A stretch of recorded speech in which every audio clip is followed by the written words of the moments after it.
He could see the dark-skinned cleaner-cum-laundry-maid on the roof of number 76, hanging underwear on the washing line. The Mali was on the first-floor balcony, watering the potted plants. The sweeper was using up gallons of precious water, hosing down the marble forecourt. And out in the street, the cook was inspecting the green chilies being sold by a local costermonger, who pushed a wooden cart through the neighbourhood, periodically calling out, "Sabzi wala!" Puri had positioned two of his best undercover operatives, Tubelight and Flush, down in the street. These were not their real names, of course.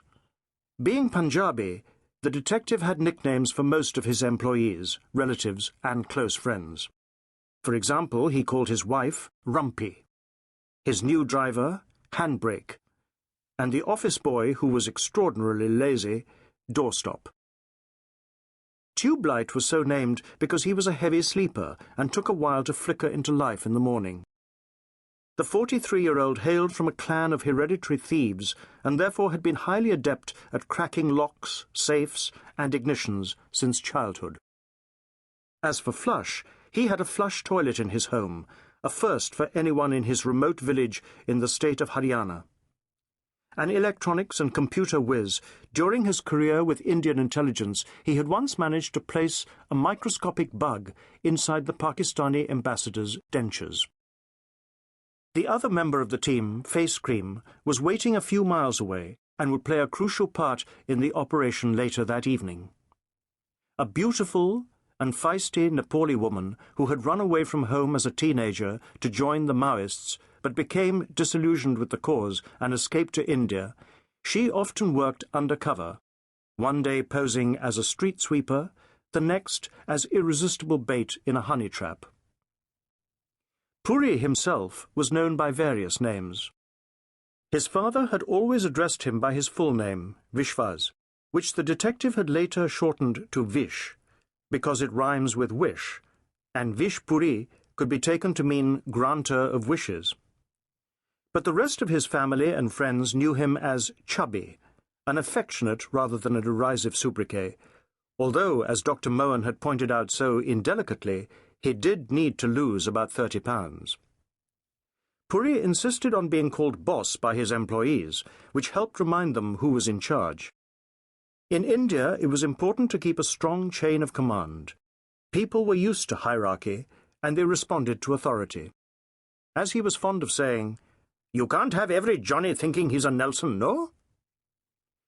The detective reached for his walkie-talkie and spoke into it. "What's that Charlie up to? Over," he said. "Still doing time pass, boss," replied Flush. There was a pause before he remembered to add the requisite, "Over." Flush, who was 32, skinny, and wore thick milk-bottle-bottom glasses, was sitting in the back of Puri's Hindustan ambassador, monitoring the bugs the team had planted inside the target's home earlier, as well as all incoming and outgoing phone calls. Meanwhile, Tubelight, who was middle-aged with henna-dyed hair and blind in one eye, was disguised as an auto-rickshawala in oily clothes and rubber chappals. Crouched on his haunches on the side of the street among a group of bidi-smoking local drivers, he was gambling at cards. Puri, a self-confessed master of disguise, had not changed into anything unusual for today's operation, though seeing him for the first time you might have been forgiven for thinking this was not the case. His military moustache, first grown when he was a recruit in the army, was waxed and curled at the ends. He was wearing one of his trademark tweed Sandown caps, imported from Bates of Jermyn Street in Piccadilly, and a pair of prescription aviator sunglasses. Now that it was November and the intense heat of summer had subsided, he had also opted for his new grey safari suit. It had been made for him, as all his shirts and suits were, by Mr. M.A. Pathan of Connaught Place, whose grandfather had often dressed Muhammad Ali Jinnah, founder of Pakistan. "A pukka Savile Row finish if ever I saw one," said the detective to himself, admiring the cut in a mirror in the empty room. "Really tip-top."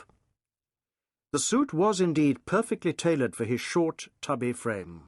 The silver buttons with the stag emblems were especially fetching.